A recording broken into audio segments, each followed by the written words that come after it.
इहसान वहीद साहब, आप सीनियर सियासतदान हैं और सुप्रीम कोर्ट के सीनियर लॉयर हैं। सुप्रीम जुडिशल काउंसिल में इस वक्त काफ़ी जजेस के ख़िलाफ़ केस पड़े हैं। तो सुप्रीम कोर्ट ने उन केसेस को नज़रअंदाज किया हुआ है, उन केसेस को टेकअप नहीं कर रही। तो क्या ये खुद एक नाइंसाफ़ी नहीं है?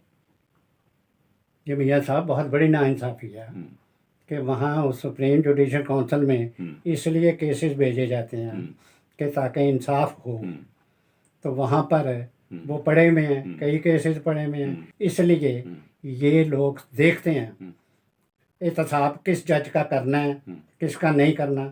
जिनको ये देखते हैं जिनका नहीं करना है जी, उनके केसेस पड़े रहते हैं और पड़े हुए हैं। तो इसलिए वहाँ भी जैसे इनके फैसलों में फेवरेटिज्म चलती है, ऐसे ही वहाँ पर उनके जो एहतसाब दायरा, जो एहतसाब का तरीक़ाकार है, उसमें भी फेवरेटिज्म चलती है।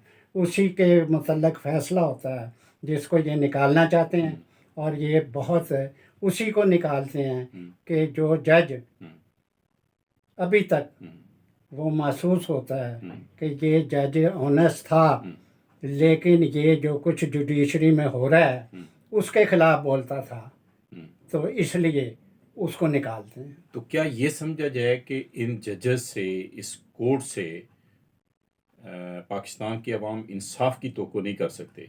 इन जजेस को जो मराद दी जा रही हैं, तनख्वाहें दी जा रही हैं, ये सरासर अवाम के साथ जुल्म है।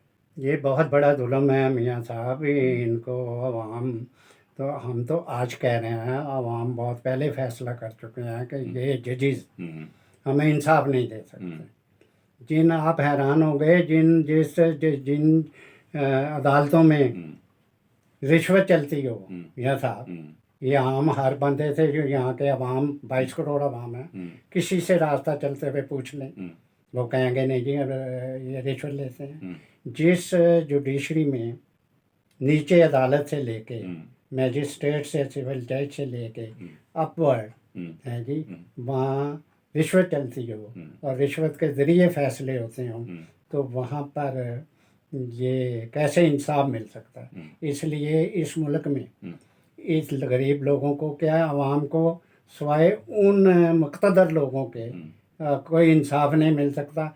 हमें मुकम्मल तौर पे जुडिशल सिस्टम को तब्दील करना पड़ेगा।